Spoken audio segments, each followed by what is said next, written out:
Bueno, ¿qué tal? Buenas tardes a todos, a todas. En principio agradecer a los directivos del instituto, a Héctor puntualmente que me contactó por este interés en la materia que me compete, en la psicología. Eh, Como sabrán, es un mundo que recientemente se empezó a explorar y a profundizar, ¿no? En el aspecto mental de la competencia, el entrenamiento, el aspecto mental del deporte en definitiva, cosa que años anteriores o quizás el siglo pasado no era tan habitual, pero sí seguía siendo igual de importante. Así que, bueno, no sé si hay que esperar algún participante más. Héctor, usted me dice, No, no, no, iniciamos, Martín, ya comienzo. estoy viendo la sala, sí. Bien, bueno, bueno, entonces voy a compartir acá una presentación que tengo, que me gustaría que me acompañen para ver un poco el recorrido que he pensado para hoy. Como les dije, bueno, esto se trata un poco de hablar de la psicología, ¿no? Que es una materia que siempre estuvo presente, pero no tan estudiada.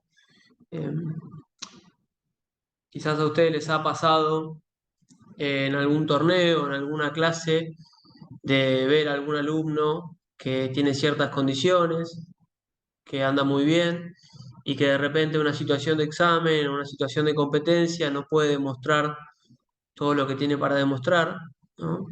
Quizás los nervios lo bloquean, se presiona, se sobreexige, falta confianza, o inclusive qué pasa cuando, bueno, un alumno o una alumna viene a la clase de uno, la diaria, está un mes, dos, tres, un año y de repente eh, empieza a dejar de venir, ¿sí? Se pincha, como decimos nosotros, y entonces se pone en juego algo de la motivación de ese deportista.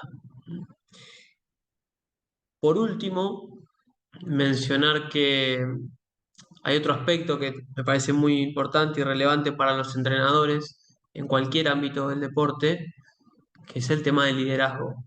Y ya vamos a ver cómo eso está íntimamente relacionado con la motivación del deportista.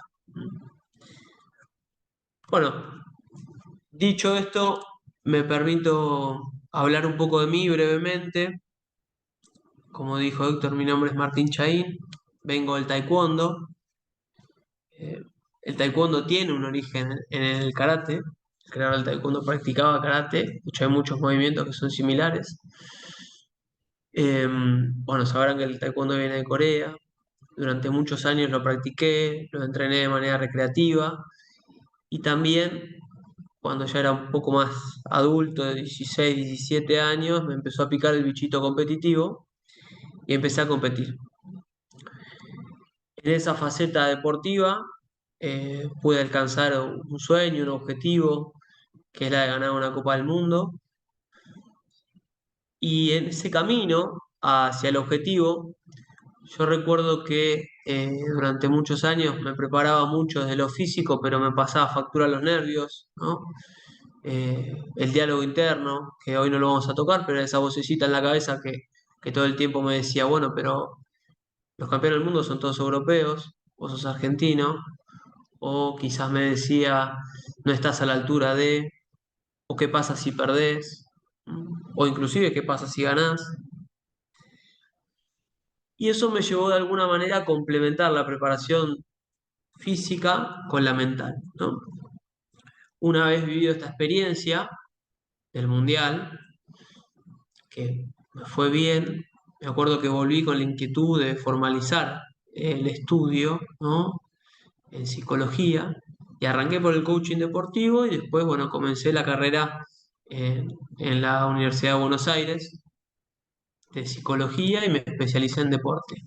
Todo esto, ¿para qué?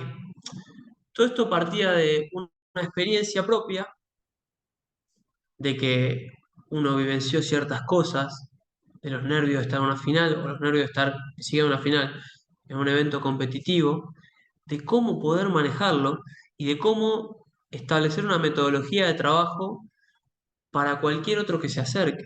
Cualquier otro respetando sus particularidades, sus características individuales, y no cayendo en una fórmula generalizada.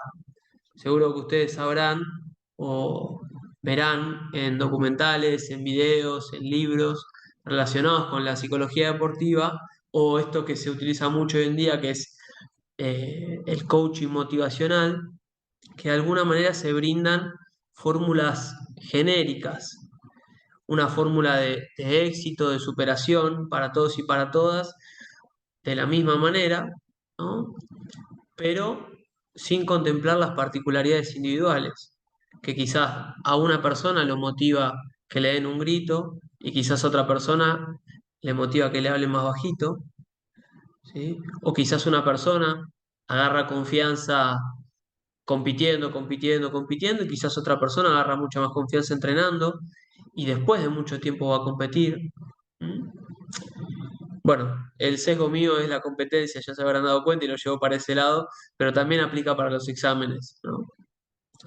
En definitiva, un poco la búsqueda de la psicología deportiva se podría resumir en cómo entrenar la mente para tolerar ciertas situaciones de estrés, ¿m?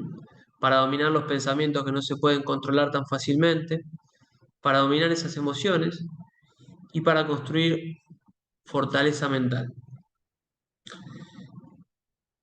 Este recorrido y este método me llevó a trabajar con personas de todo tipo, o sea, deportistas de todo tipo, de todo índole, campeones del mundo, algunos que eran campeones panamericanos que querían ser campeones del mundo y dieron el salto.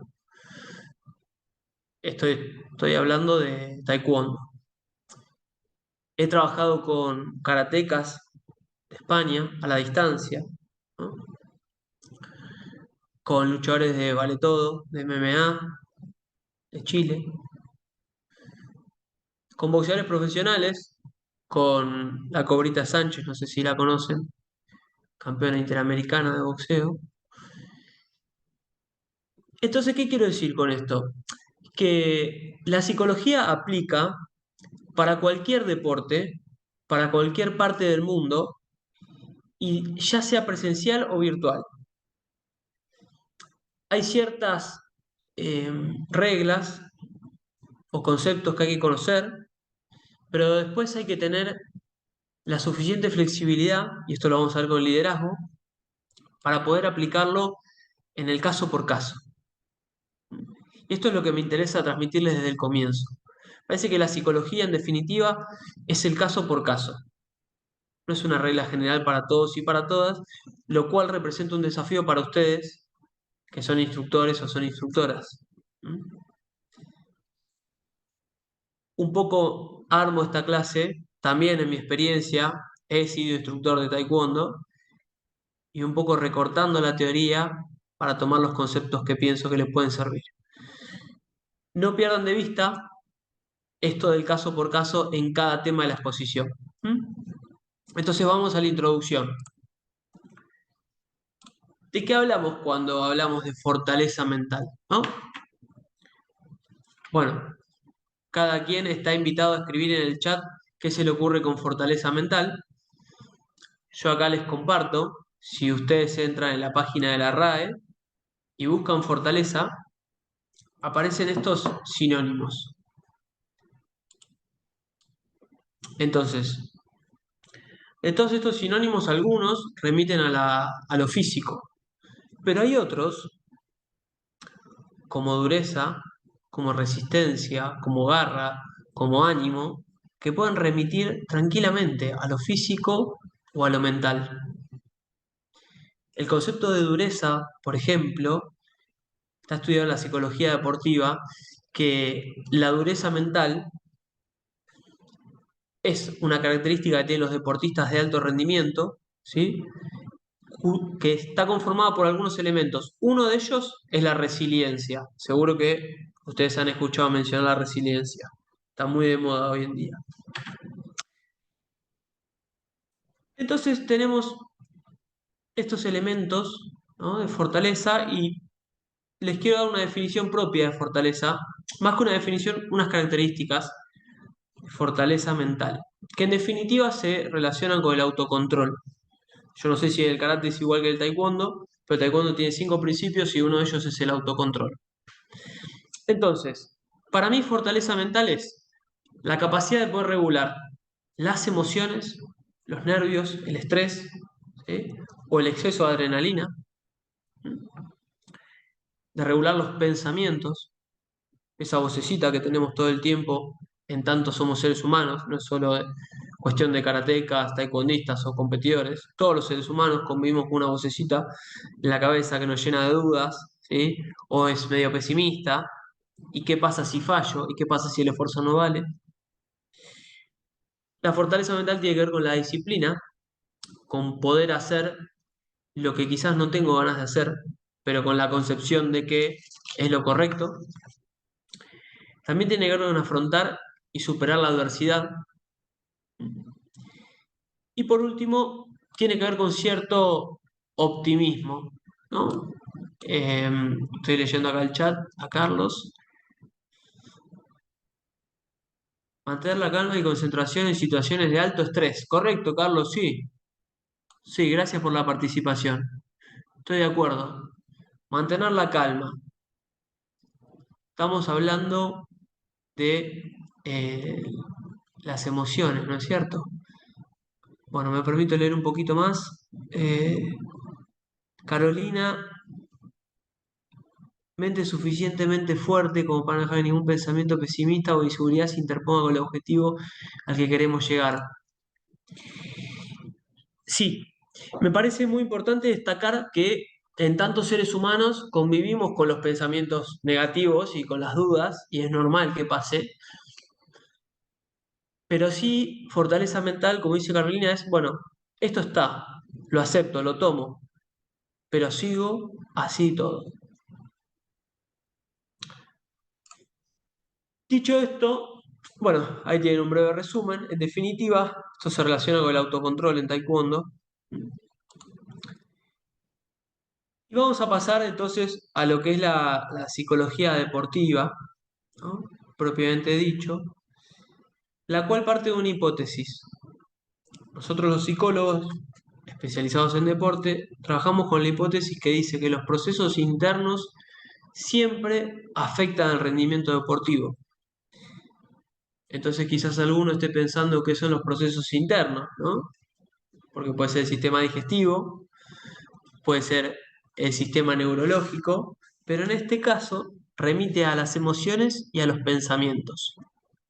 Por lo cual, lo voy a traducir. Si las emociones y los pensamientos son negativos constantemente, van a afectar de manera negativa el rendimiento deportivo. Ahora, si las emociones y los pensamientos son más positivos que negativos, van a afectar de manera positiva al rendimiento deportivo.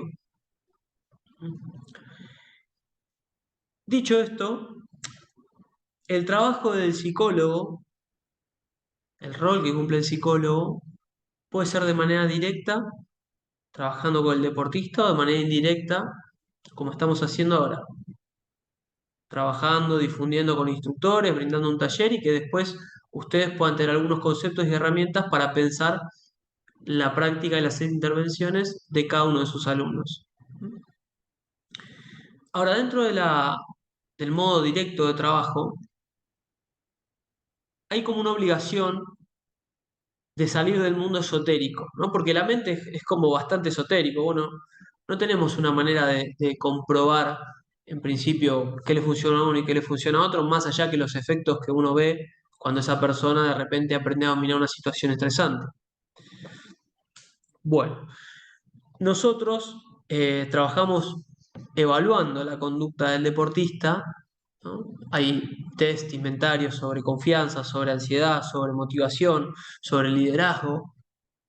Entonces se planifica una estrategia de trabajo y en esa estrategia de trabajo luego se vuelve a medir cada 2, 3 meses el progreso hecho para ajustar algunas cosas. Y esto tiene que ver con un concepto que es el de entrenamiento mental. El entrenamiento mental tiene que ver con la práctica habitual de determinadas habilidades psicológicas como estrategias de afrontamiento. Una estrategia de afrontamiento es toda aquella estrategia o herramienta que yo utilizo para regular mi conducta y regular mis procesos internos. Recuerden, emociones y pensamientos. Ahora, esto me parece sumamente importante remarcar, porque lo escucho varias veces en mi práctica como taekwondista, lo he escuchado, ¿sí? Y cuando hablo con entrenadores, escucho lo mismo. Es la práctica habitual de determinadas habilidades. Me ha pasado, compañeros míos o conocidos, que estaban entrenando para un torneo y que el instructor la semana anterior a competir diga, bueno, listo, ahora visualizate que estás ganando. Primer error, la visualización no tiene que ver tanto desde la psicología con el resultado, ¿sí? Pero lo podemos tomar. Ahora, el segundo error es que no es una práctica habitual. El segundo error es que se visualiza la última semana. Entonces, ¿cómo puedo pretender yo que una persona que entrenó durante 3 meses para una competencia, el físico, deja para el final, en una semana, 3 entrenamientos, 2, la parte mental, que esa persona pueda tener una estrategia de afrontamiento eficaz en el momento de la competencia? Lo cual me lleva a mencionarles que el rendimiento deportivo de cualquier deportista, en cualquier deporte, en cualquier lado del mundo, es una mesa de 4 apoyos.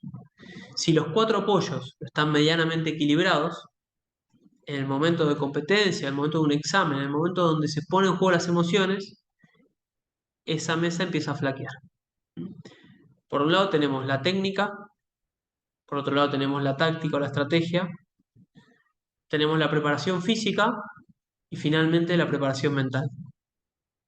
Esos son los 4 apoyos que tenemos en el deporte, cada uno de los deportistas. Sigo hablando como deportista, no como psicólogo.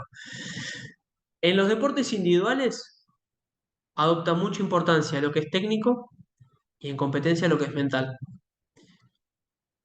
La gente, los participantes que están acá de Argentina y les gusta el boxeo, quizás recuerden una frase de Ringo Bonavena que decía que cuando subís al ring, hasta el banquito te sacan, ¿no? Entonces, poder estar bien con los demonios internos que uno tiene, como decía Bruce Lee, ¿m? En ese momento de enfrentamiento, de competencia, es preponderante para un deporte individual, sobre todo para un deporte, un arte marcial. ¿M? Lo mismo que el aspecto técnico. Obviamente que el táctico y el físico son fundamentales. No se puede descuidar ninguno de esos aspectos, ¿sí? Pero hay unos, por ejemplo la mente, que cuando no sé gestionar el estrés, no sé si les ha pasado, me empieza a pesar el cuerpo, ¿sí? Es uno de los primeros síntomas de tensión emocional, empiezo a fallar en la ejecución técnica, no presto atención a lo que me dice el sensei, me distraigo, entonces se complica aplicar la táctica. Y por último, me ha pasado de escuchar eh, personas que me dicen, estaba entrando en calor y antes de entrar a competir, sentí como si ya tenía 3 rounds encima de combate. Entonces también afecta al tema del físico. Bien. Algunos beneficios de la psicología deportiva: mejora el rendimiento y la concentración, como me parece que decía Carlos, determina el estado de ánimo, ¿sí? Aumenta la autoconfianza, fortalece la personalidad, mejora el control del estrés y la ansiedad, mejora la motivación, ayuda a prepararse para las competencias y aumenta el sentimiento de equipo. Quizás este último es más aplicado a los deportes grupales, ¿sí? Aunque no quita que en las artes marciales también se genera un sentimiento de equipo, en el propio Doyan, en el propio tatami, ¿sí? Con el propio sensei. Bien, el grueso de esta exposición se va a centrar en una tesis doctoral de Martín González Santiago, un psicólogo que trabaja con artistas marciales y con fuerzas de seguridad en Madrid. Y esta tesis doctoral la plantea como las características psicológicas que son importantes en las artes marciales, para que el artista marcial pueda dar su mejor nivel. ¿Qué es lo que hace falta para que un artista marcial pueda dar su mejor nivel? Entonces, él lo que va a plantear es que son tres las características. Tenemos la autoconfianza. La autoconfianza es el atributo psicológico por excelencia de cualquier deportista, ¿sí? Cualquier campeón lo que resalta es la confianza, y ustedes lo pueden ver seguramente en los torneos. Alguien con más confianza o el que tiene más posibilidades de ganar lo van a ver entrando en calor mucho más suelto, con determinada mirada o determinación en la mirada, ¿no? Hasta relajado haciendo chistes. Y quizás quien esté por entrar a un primer torneo o no esté muy seguro de sus cualidades, esté más introvertido, movimientos menos enérgicos, mirando hacia abajo o mirando al anterior, al que tiene confianza. Eso es algo que se puede ver muy rápidamente para quien tiene experiencia en los torneos, ¿sí? Entonces, la autoconfianza, la motivación, ¿sí? Y por último, la gestión del estrés o el manejo del estrés. ¿Mm? El núcleo central de hoy va a ser la motivación, que me parece que es algo que interroga a los instructores, cómo motivar a mis alumnos o alumnas. Vamos a tocar brevemente el tema de la confianza y el tema del estrés lo dejamos para otro momento. Si quieren, se puede armar un taller exclusivo de eso, ¿sí? Entonces, antes de comenzar, los quería invitar si quieren hacer preguntas por el chat, yo los voy leyendo o las voy leyendo. Y también invitarlos a que en el marco de la teoría que voy a ir explicando, traten de pensar, o los invito a pensar, algún ejemplo que ustedes hayan visto en su práctica diaria, ¿no? Poder bajar la teoría a la rutina, a la práctica, me parece que es lo más importante de la teoría misma. Si no nos perdemos en el mundo del para todos y las reglas generales. Bueno, bien, entonces, ¿qué es la autoconfianza?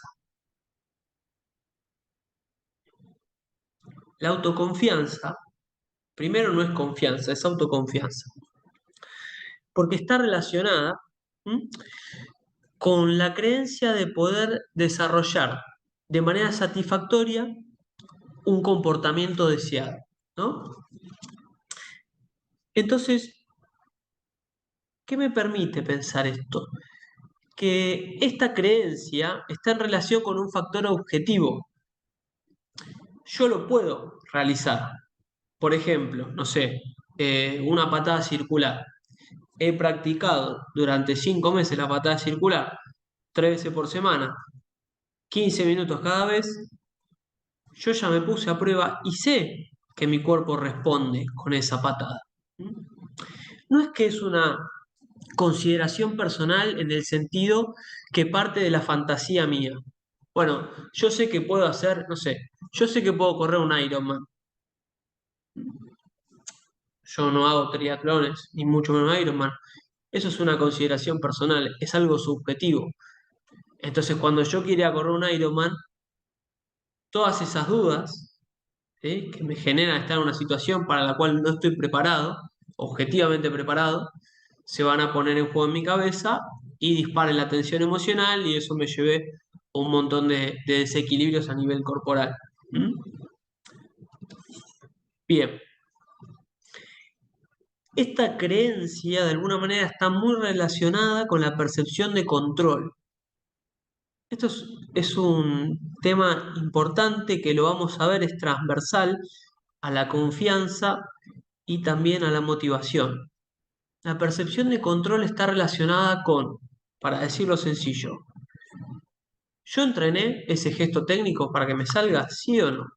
Si yo no lo entrené tanto o no lo entrené adecuadamente, yo no voy a tener confianza respecto a ese gesto técnico, ¿sí? Hay algo que tendría que haber controlado y no lo hice. ¿Mm? La percepción de control siempre se relaciona con lo que yo hago efectivamente. Lo podemos pensar con el entrenamiento. Mayor entrenamiento, mayor percepción de control. Bien. Bueno, mencionar que la autoconfianza se ve afectada por la cultura organizacional, institucional, por las características socioeconómicas que rodean un deporte, ¿sí? Por el diálogo interno negativo, ¿sí? Que parte del propio deportista, y también por un foco atencional que yo no controlo, que está ubicado en aquello que me excede y en querer controlar inclusive lo que no puedo controlar. Para pasar en limpio, si yo me enfoco en lo que controlo, ¿sí? Y me dedico a hacer eso que controlo y cimentar mi confianza en eso, irá creciendo, ¿sí? Si yo me enfoco en lo que no controlo, esa confianza irá decreciendo. Bien, por último, mencionarles que la autoconfianza está condicionada por el feedback que ustedes como instructores le puedan dar a sus alumnos. En ese sentido, si tiene un estilo de comunicación quizás más crítica, quizás más dura, bueno, probablemente la confianza de sus alumnos, no de todos, pero de algunos, empiece a disminuir. Por otro lado, si tienen un estilo de retroalimentar con palabras positivas, redirigiendo el foco hacia el esfuerzo que ellos hicieron y marcándoles la evolución a nivel técnico, táctico que puedan tener, esa confianza va a ir en aumento. Bien. Como dije, la confianza tiene que ver con lo que controlo, con un comportamiento puntual, ¿sí? Que entrené, que trabajé, una habilidad en la cual yo confío y está condicionada por una devolución positiva de los instructores, ¿sí?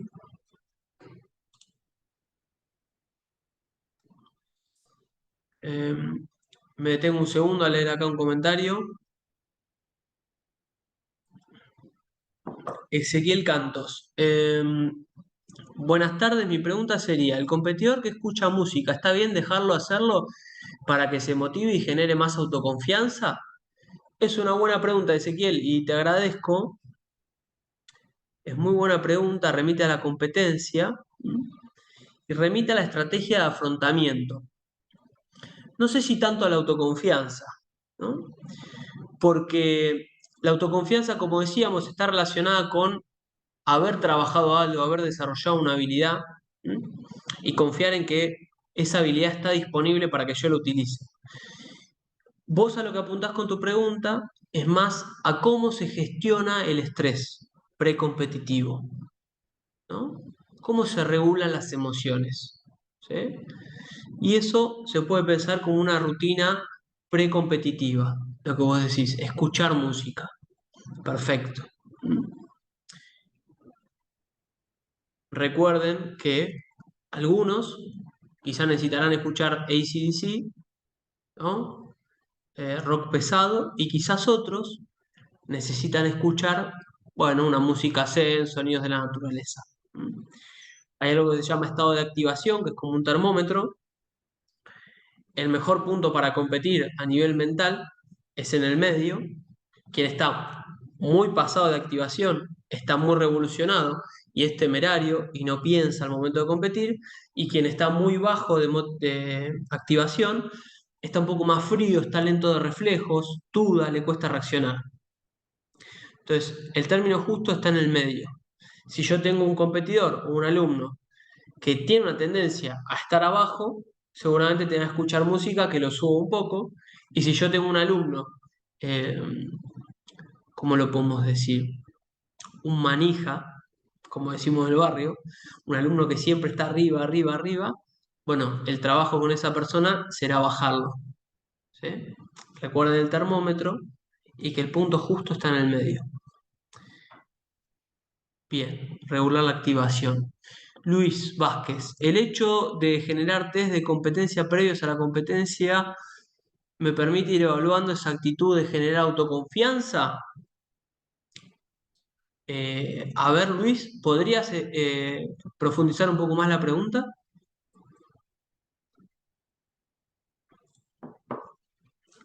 Sí, por Sí, ejemplo, un torneo nacional de acá a 3 meses, la posibilidad de hacer encuentro con otros competidores que no son de su mismo gimnasio para que se vaya probando con variables diferentes a las normales de él, para generarle esa situación y exponerlo a situaciones nuevas para resolver y después evaluar con el entrenador con un trabajo de autocrítica en dónde se sintió mejor, cómo se sintió más inseguro, etcétera.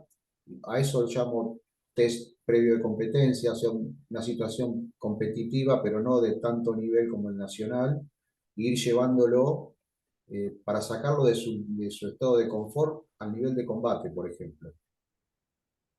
perfecto, excelente. Sí, es una buena dinámica. La realidad es que sí, porque introduce algo que en los entrenamientos no está, que es esto, bueno, viene alguien que no conozco habitualmente, ¿no? Entonces, ¿cómo me pongo a prueba yo mi capacidad de resolver, de leer? ¿Cómo me siento en esa situación incómoda, ¿no? En un entorno seguro, porque puede ser mi gimnasio, puede ser el gimnasio de algún conocido, pero nunca es el evento del torneo, que hay público, que hay más estímulos de distracción, hay más estímulos de tensión emocional. Sí, sí es una buena estrategia. También hay que tener en cuenta que siempre los torneos tienen un algo más, ¿no? Ese exceso de tensión emocional que está relacionado con un montón de cosas, ¿sí? Pero principalmente el problema de cualquier competidor son dos conceptos que son ganar y perder. Parece algo raro decirlo porque cualquiera que entrena, entrena para mejorar y para ganar, pero cuando eso se pone en juego en el momento de la competencia, dispara la tensión emocional.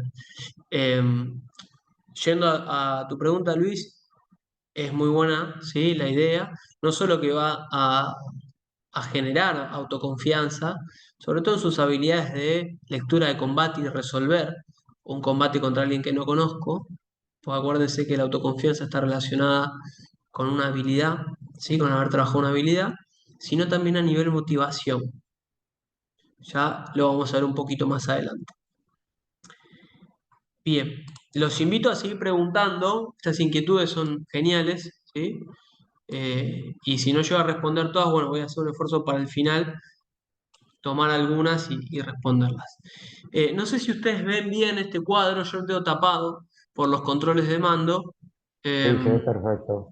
Se ve bien. Bueno, entonces, tenemos niveles de autoconfianza y esto divide un poco las aguas, ¿no? Del lado izquierdo tenemos aquellos alumnos que tienen una baja confianza, ¿m? Autoconfianza.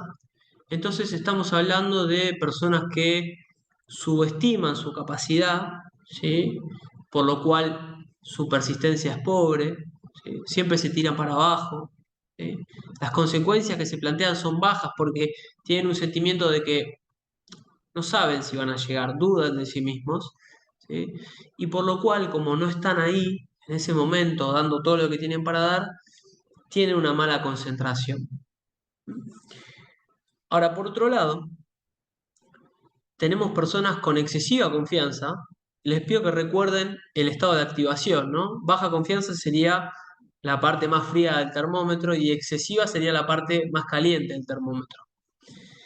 Entonces tenemos personas con excesivo nivel de confianza que sobreestiman su propia capacidad, al mismo tiempo tienen una pobre persistencia en la búsqueda de sus metas, de sus objetivos, porque como sobreestiman lo que pueden hacer, cuando se confrontan con un error, un fracaso, una pérdida en el torneo, ¿sí? Una derrota, mejor dicho, bueno, tiene esa tendencia a aflojar, justamente porque esa imagen que se construyeron, ¿sí? De puedo con todo, se viene abajo. También plantean metas inalcanzables, ¿sí? Me ha pasado de recibir deportistas en mi consulta y decirme, bueno, mira, Martín, me vengo a preparar porque quiero ser campeón del mundo. Bueno, buenísimo, le digo. Bárbaro, ¿cuál es tu experiencia competitiva? No, bueno, hace 2 años competí en un nacional.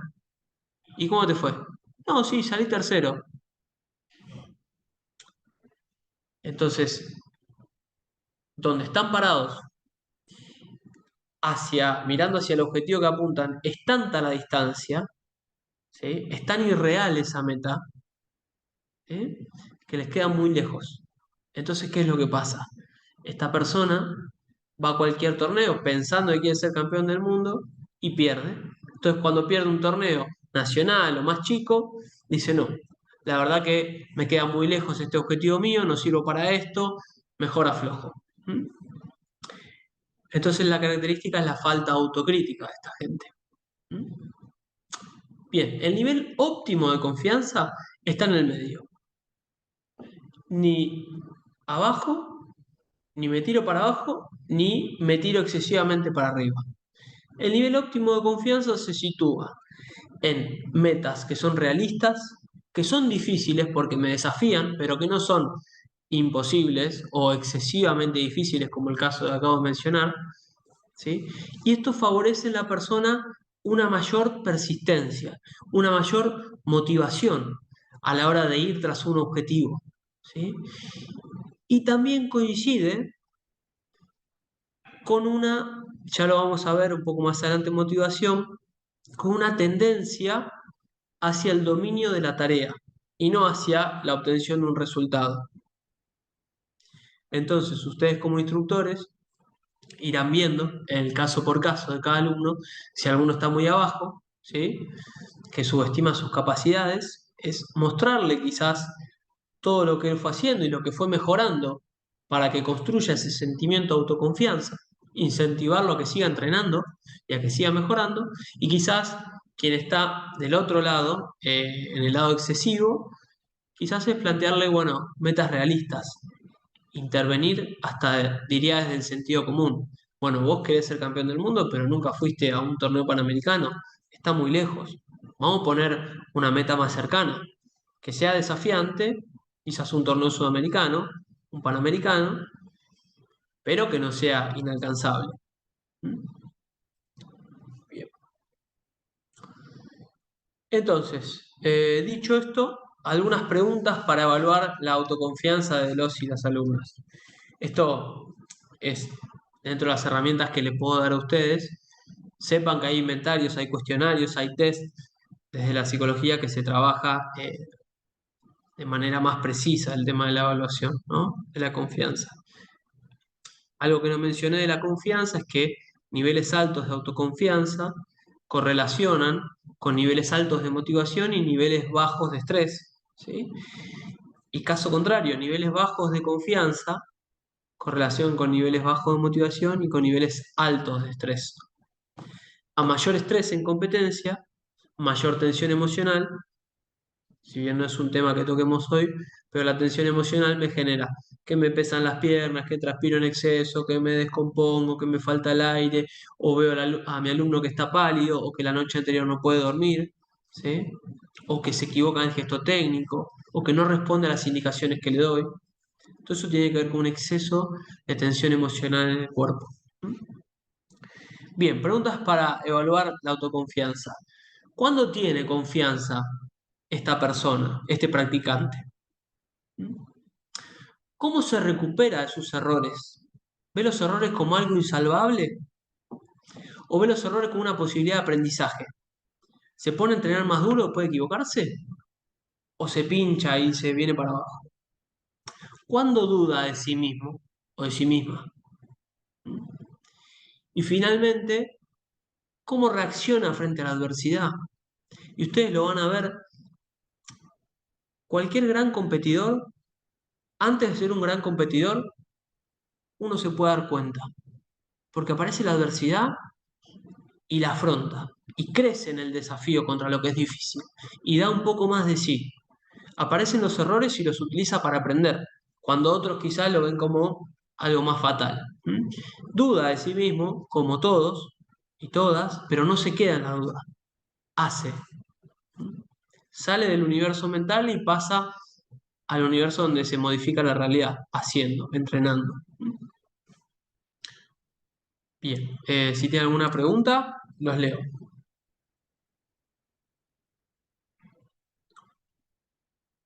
Bien, avanzo un poco más. Bueno, este es el tema, el grueso de la clase de hoy, está relacionado con motivación. Como dije, es una de las características que tienen los entrenadores, que tienen que tener capacidad de motivar, capacidad de liderar y capacidad de comunicar. También verán que se repite en cuanto a las características de los artistas marciales, porque en la tesis doctoral decía que la autoconfianza, la gestión del estrés y la motivación eran los tres pilares. Entonces tenemos un nexo común entre las características de sus alumnos y alumnas y una de las características que ustedes tendrán que poder ir desarrollando. La motivación se define como la dirección e intensidad del propio esfuerzo, ¿no? La dirección es hacia dónde va la persona, qué es lo que le gusta hacer, ¿Mm? ¿Qué lo mueve? Y la intensidad del propio esfuerzo es cuánto pone de sí en eso que le gusta, por decirlo sencillo. Puedo tener dos alumnos, que a uno le guste kata y a otro le guste combate, kumite. Entonces, al que le gusta kata, probablemente entrene más veces kata o entrene en su casa, la intensidad del propio esfuerzo, ¿no? Y a quien le guste combate, quizás entrene más en el gimnasio, la parte física, o quizás haga más round de combate, ¿m? O quizás haga doble turno, la clase y haga un turno más de combate. Eso es la intensidad del propio esfuerzo. Felipe, ¿recomendarías que esté presente en todos los entrenamientos el tema de la motivación? Sí y no. ¿Por qué? Hay una frase de un filósofo que a mí me gusta mucho, que es Nietzsche, que él, más que una frase, es el título de un libro, que dice que somos humanos demasiado humanos. Vivimos en un mundo y en una época que todo el tiempo propone el ideal de motivación, estar motivado todo el tiempo. Y a veces eso no pasa. ¿Mm?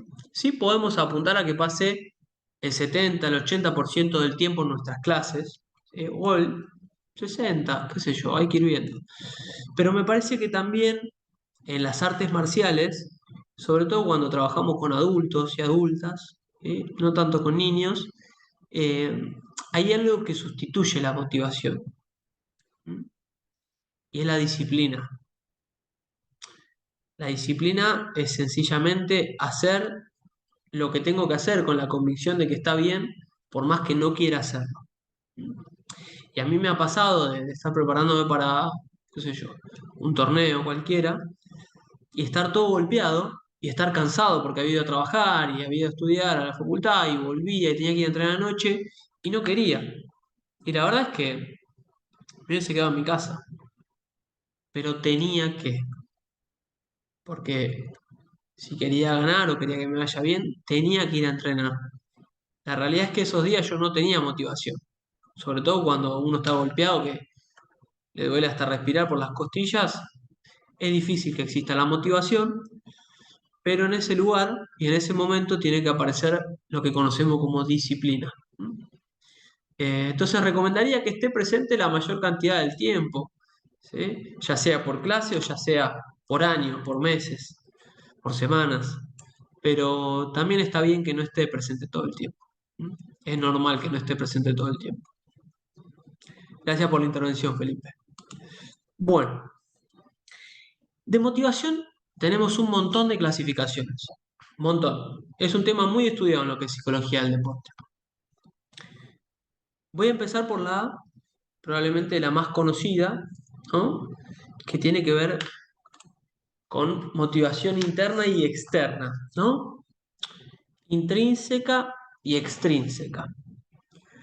La motivación intrínseca se relaciona con el disfrute de realizar la actividad, de aprender o dominar una actividad o una habilidad. Es el esfuerzo por dominar esa tarea y la satisfacción que me produce. Ahora, la motivación extrínseca proviene de los premios, recompensas, incentivos que me genera esa actividad, ¿m?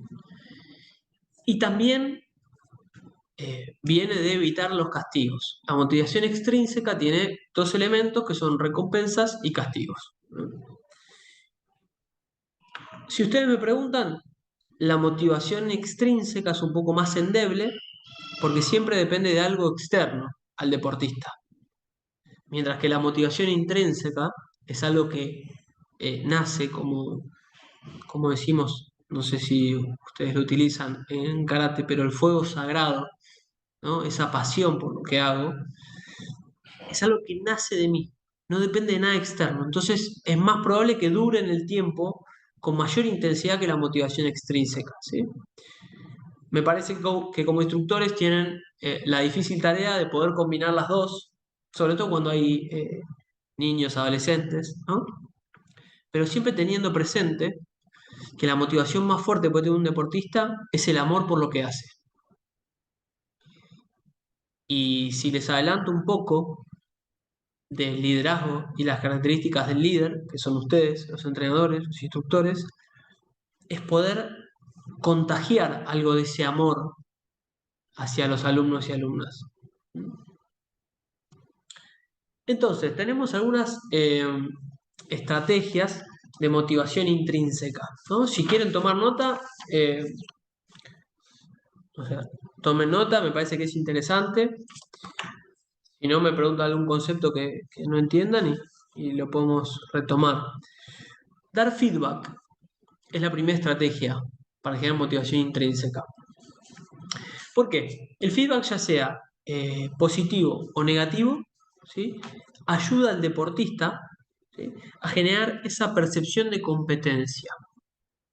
La percepción de competencia, para decirlo simple, es puedo, estoy haciendo bien las cosas, o tengo que corregir esto, pero voy bien. Sirve mi esfuerzo, progreso con mi esfuerzo. Y ahí va generando como esa chispita de, si yo me esfuerzo y progreso, entonces sigo trabajando. Se va alimentando ese disfrute por dominar una actividad, por dominar una habilidad, ¿sí? La segunda estrategia tiene que ver con brindar ayuda, ¿no? Yo me acuerdo cuando era instructor y venían los alumnos más chiquitos, 10, 12 años, y les tocaba preparar rotura de tabla para un examen. Entonces uno lo que veía es que cuando iban a patear la tabla, ellos se asustaban, ¿no? Ellos y ellas se asustaban y frenaban el golpe. Bueno, ustedes saben cómo se ve eso. Entonces, ¿cuál era la estrategia para brindar ayuda y facilitarle una experiencia exitosa? Bueno, la misma tabla, yo hacía un poco de presión hacia adentro con las manos al sostenerla. Entonces ese alumno rompía la tabla de entrenamiento y se generaba esta convicción de, pude, pude hacerlo. Entonces ya se sacaba un poco de ese miedo, ¿no? Esto significa brindar ayuda y facilitar una experiencia exitosa para construir esa motivación. Que la persona pueda entender que puede, que su esfuerzo y su trabajo valen, ¿sí?, y que se oriente por eso. Bueno, utilizar elogios. No necesariamente el elogio puede ser verbal, también puede ser no verbal, puede ser una palmadita, puede ser un guiño. Yo recuerdo a mi maestro en taekwondo, quizás es un poco serio, y él a veces se acercaba cuando estábamos practicando, miraba 2 segundos y se iba. Entonces uno ya sabía, se quedó 2 segundos, significa estamos haciendo bien las cosas. Ahora, cuando se quedaba más tiempo mirando, uno también sabía, bueno, acá estoy haciendo algo mal. O a veces simplemente hacía pasar a alguno de nosotros para que muestre y asentía con la cabeza. Eso es una manera de comunicar no verbal. Es un elogio, ¿sí?, que no se está verbalizando, exteriorizando de manera de palabra, sino de manera de gesto. Ya vamos a ver al final que la comunicación No solo tiene que ver con lo que se dice, sino cómo se lo dice y los gestos que lo acompañan. Otorgar recompensas sobre la actuación, ¿sí? Y acá es importante diferenciarlo de lo que es la motivación extrínseca. La motivación extrínseca no recompensa la actuación, recompensa el resultado. ¿Mm? Si yo gano un torneo, me dan una medalla de primer puesto. Ahora, cuando hablamos de motivación intrínseca, lo interesante es recompensar el esfuerzo. Mira, la verdad que fuiste, competiste y perdiste, pero lo diste todo. Te felicito. O competiste mucho mejor que el último torneo. Te felicito. Vamos a tomar, no sé, una coca. Yo te invito. Esa es una manera de recompensar la actuación. ¿Mm? Recuerden, por definición, la motivación intrínseca se orienta por lo que yo hago y el disfrute que me genera hacer eso, aprender una actividad o desarrollar una habilidad. Entonces siempre hay que tratar de redirigir el foco a esa habilidad. Mirá, estás mejorando, pateas cada vez más alto. Bueno, quizás no llegas a los 2 metros, pero llegas a 1,50 m y antes llegabas a la cadera. Bueno, quinta estrategia, variar el contenido y la secuencia de los ejercicios. Esto es un poco lo que decía antes Luis, que hablábamos de confianza, autoconfianza, también aplica para la motivación, ¿no? Cuando yo a una persona lo expongo a situaciones que no conoce y se ve obligado a hacer un esfuerzo para adaptarse o para dominar un gesto técnico nuevo, cuando lo empieza a hacer, ¿sí? Esa persona empieza a desarrollar este sentimiento de pude. Y si puedo, estoy más motivado. Y si estoy más motivado, mi autoconfianza sube. Y si estas dos suben, el estrés baja un poquito en competencia o una situación de evaluación. Bien. Otra parte es involucrar a los participantes, a los alumnos, alumnas, quienes tengan más antigüedad o quienes sean los que mejor se comporten en la toma de decisiones. Porque esto genera eh, esta sensación de, bueno, una percepción de control, un sentimiento de logro. ¿Sí? Bueno, me está preguntando, me está diciendo cómo podemos hacer para, no sé, entrenar el viernes. ¿Qué les gustaría hacer el viernes? Los entrenamientos. Y me pregunta a mí. Entonces genera como esa estima, esas ganas de involucrarse. ¿Sí? Se entusiasma más. En definitiva, la motivación es eso. Se entusiasma más la persona. ¿Mm? Puede ser también con la confección de reglas, no solo que quieren hacer el viernes, que quieren entrenar, sino más bien puede ser, bueno, ¿qué reglas podemos poner para que esto funcione? ¿No? Ya lo vamos a ver con la motivación extrínseca, con el castigo. Y finalmente establecer metas realistas. Lo de las metas favorece el sentimiento de superación personal. Podríamos hacer un taller entero de establecimiento de metas, porque tiene ciertas características. Sepan que es una de las mejores maneras para construir no solo la motivación, sino que la confianza del deportista. ¿Sí? Em, pero bueno, exige un desarrollo un poco más profundo y más extenso. ¿Sí? Sepan que establecer metas que sean realistas por ahora sirve, ¿no? Acuérdense del exceso de confianza y es tratar de poner al deportista en el medio, en el nivel óptimo. Bueno, vos estás parado acá, quizás en este peldaño, apuntamos 1 o 2 peldaños más arriba de la escalera, no a 10 más arriba. Una meta realista. Si les puedo mencionar una característica de las metas, es que por más que sean realistas, no tienen que ser fáciles. No sirve de nada una persona eh, qué sé yo, a ver, una persona que domina un gesto técnico, ¿no? Y que rompe una madera a 1 pulgada, pedirle que rompa 2 veces la misma madera de 1 pulgada. Eso no es desafiante. Desafiante sería, bueno, ahora rompe 1,5 pulgadas, rompe 2. No le estamos pidiendo que pase de 1 a 5 pulgadas. pero sí de 1 a 1,5, de 1 a 2. Entonces esa persona se tiene que involucrar, se tiene que comprometer, tiene que dar un poquito más de sí. Y algunas estrategias para la motivación extrínseca. Respecto al reconocimiento y los premios no vamos a hablar mucho porque no hay mucho de lo que hablar desde la psicología, es bastante intuitivo el concepto, pero sí respecto al castigo, ¿no? Ya dijimos que hay recompensas y castigos que van moldeando la motivación extrínseca.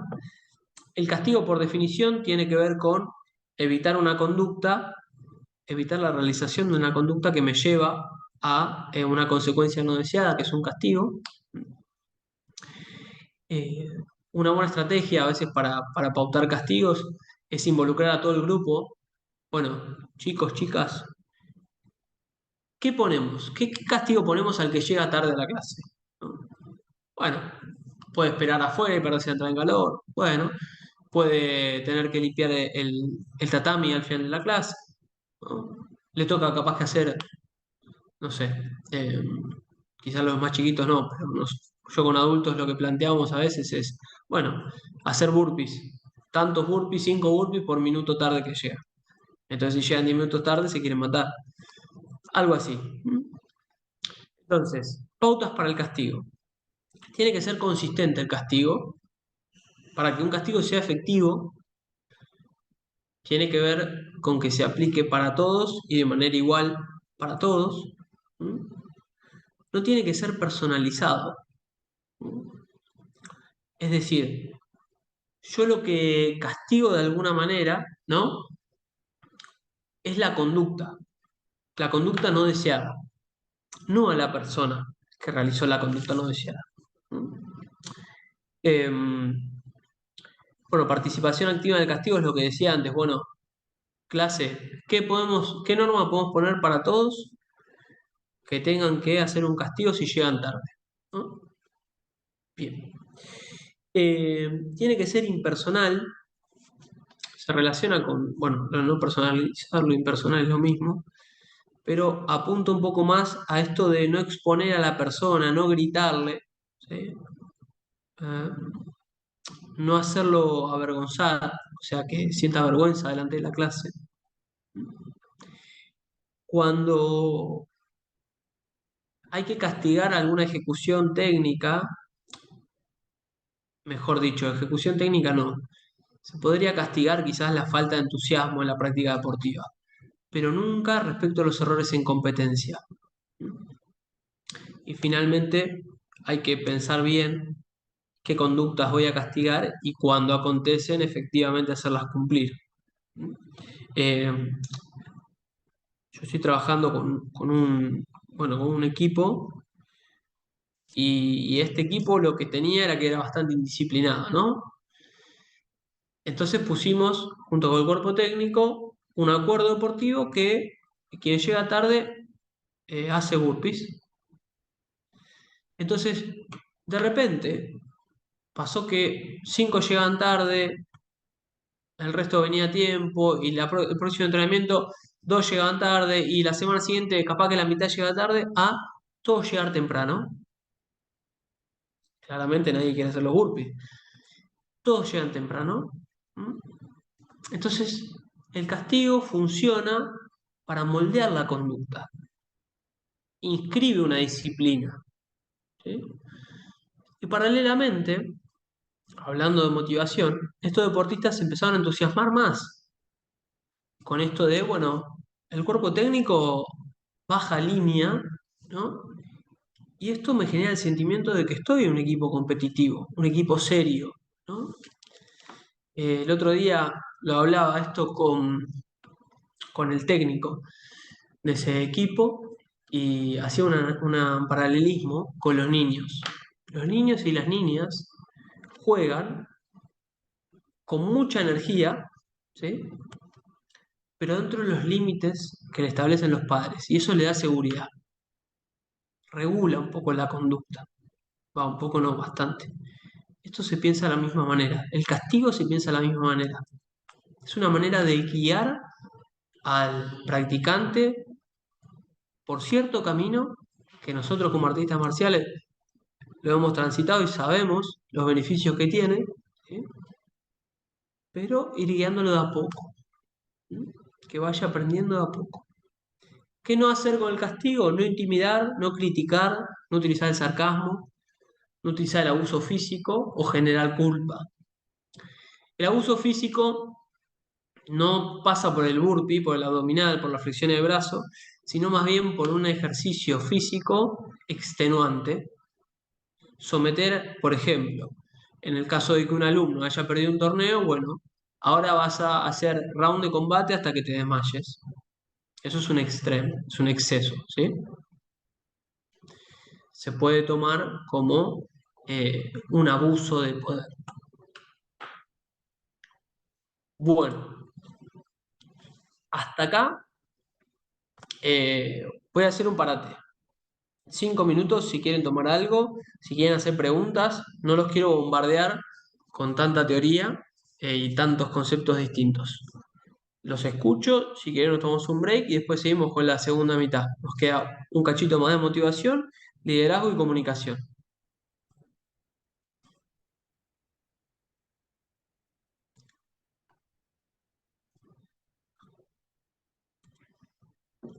A ver, pongo el cronómetro, como buen artista marcial.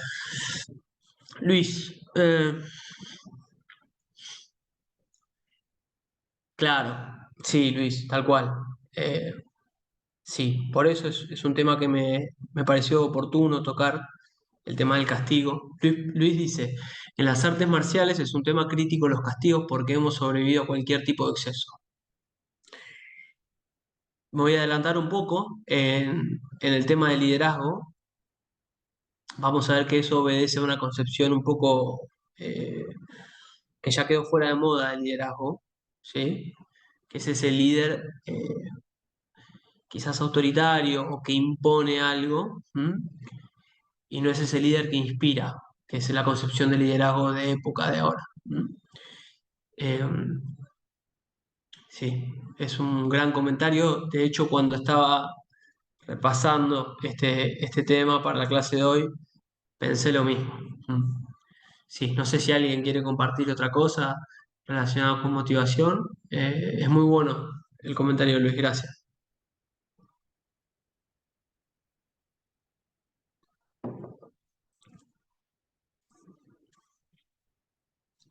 Ustedes me dirán, si están bien para seguir, yo puedo seguir. No los quiero volver locos y locas.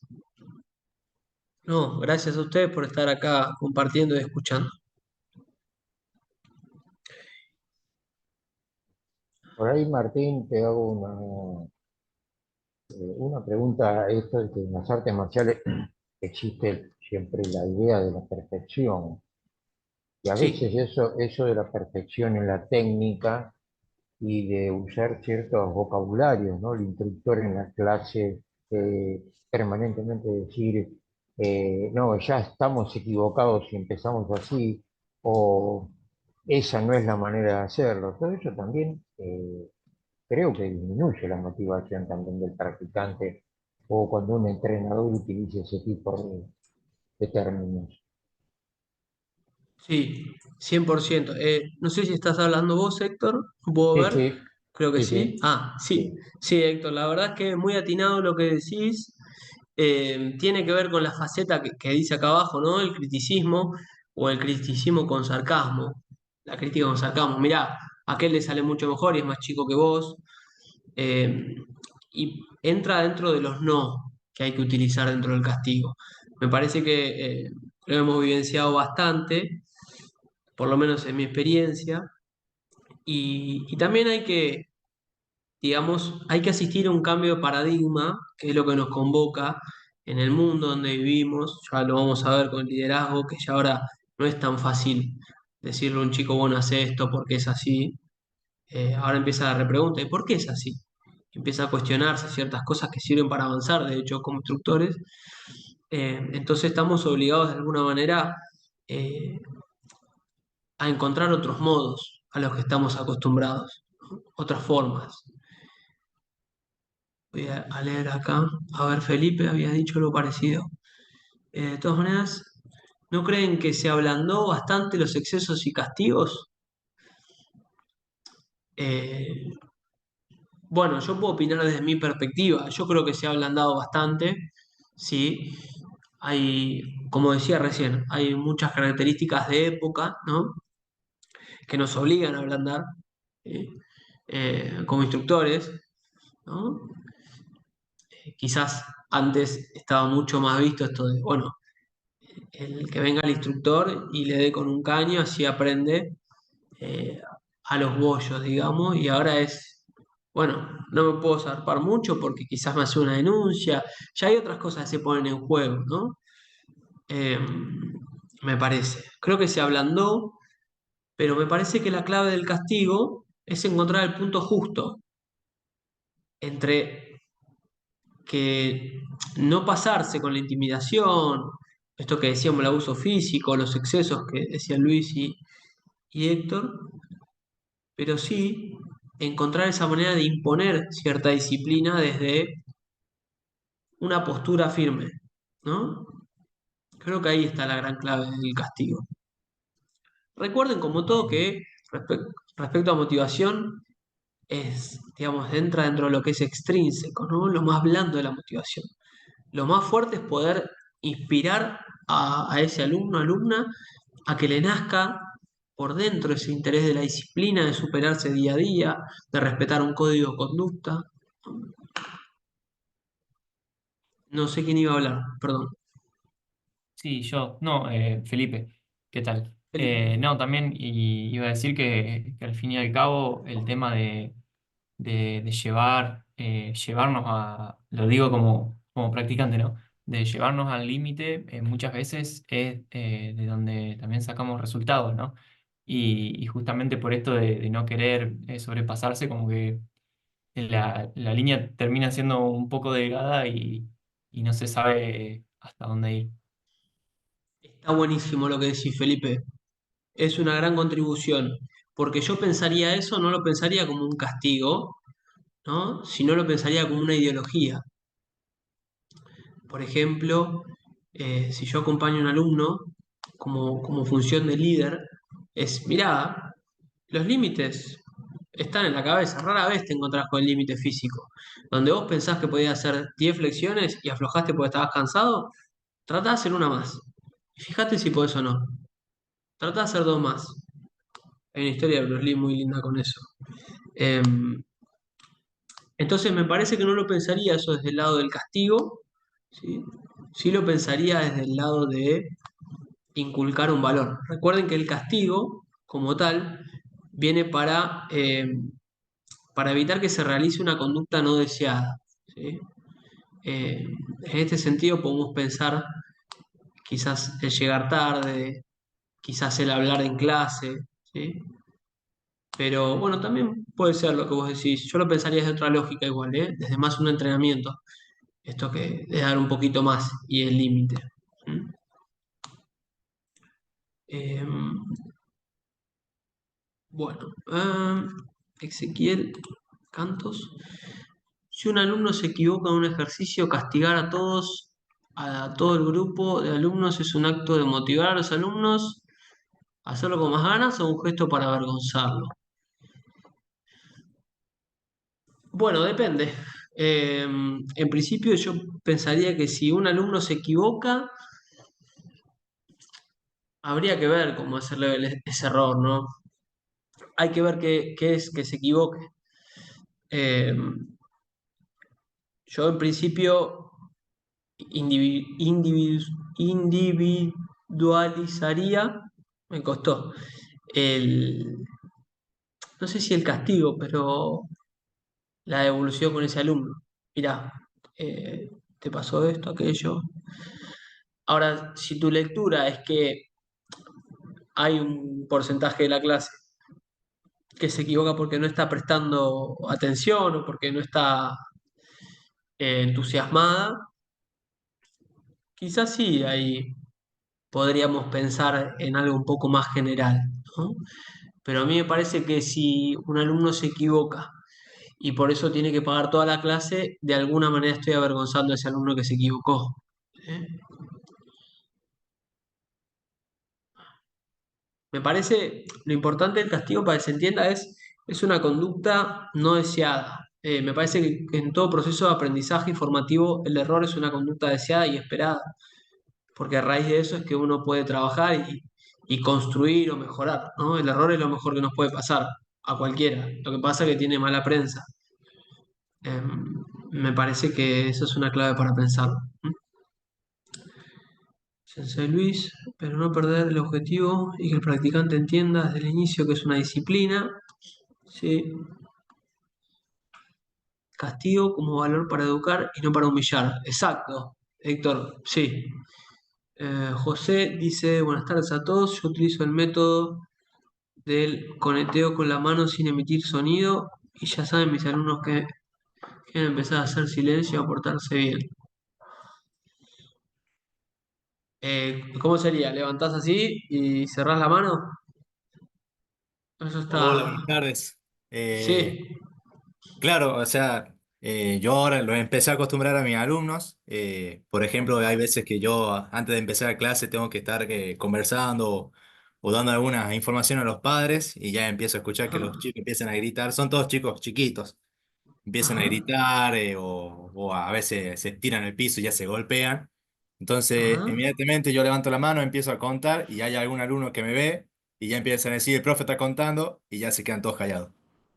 Ah, el Entonces, conteo con la mano. sí, Bien, bien. Bueno. ¿De dónde? ¿De Santiago? ¿De Tucumán? ¿De dónde sos? de Catamarca. Ah, Catamarca, ahí había un acento. Está muy bien.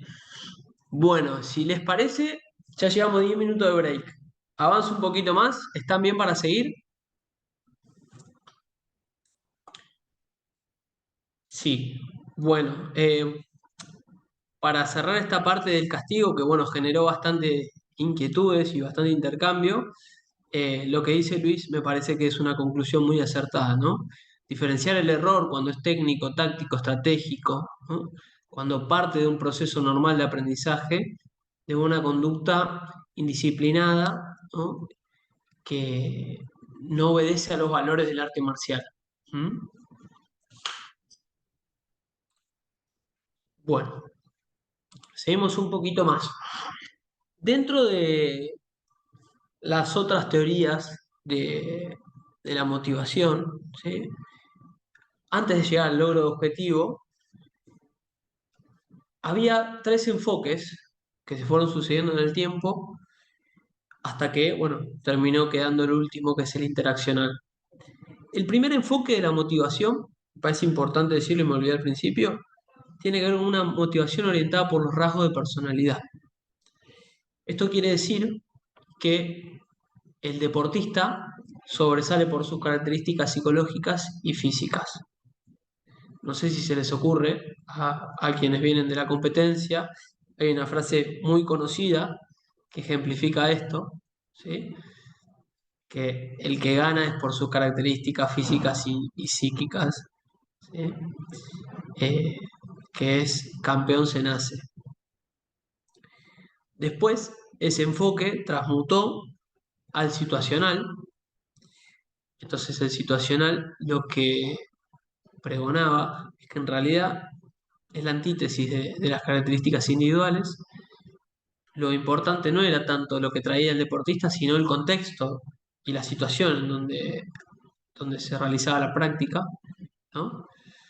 El doujin en taekwondo, el tatami en karate. Y por último, el último enfoque, que es el más aceptado, que es el interaccional. Y este plantea que, bueno, se toman las características individuales, pero también se toma lo que acontece en el tatami. Esto me parece es importante para seguir pensando en las cuestiones de motivación, ¿no? Respecto a los castigos que pensábamos, ¿no? Recién, respecto a la motivación intrínseca, que es la más importante, no se olviden de eso, cómo de alguna manera influyo en ese clima para que se genere un clima de mayor motivación, para bien o para mal. Influyo para bien, se genera más motivación, influyo para mal y se genera menos motivación.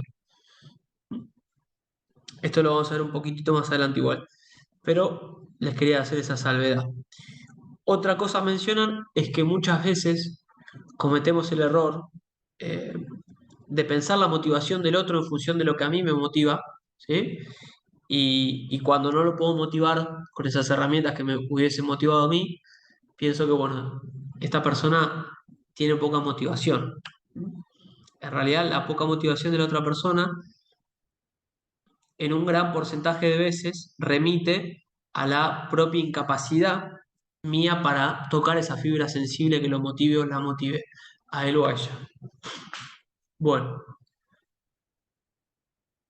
perdón que de tanto hablar se me está raspando la voz. Bueno, una teoría más respecto a tantas las que hay en motivación. Es la teoría del logro de objetivos. Esta teoría lo que va a sostener es que la motivación del deportista parte de la interacción de tres factores: los objetivos que se plantea alcanzar, la percepción de habilidad que tiene, ¿sí? O sea, cómo percibe sus propias habilidades para llegar a eso, y las conductas que se requieren para llegar a ese objetivo. Esta teoría es muy importante para pensar en la competencia deportiva y a un competidor. ¿Mm?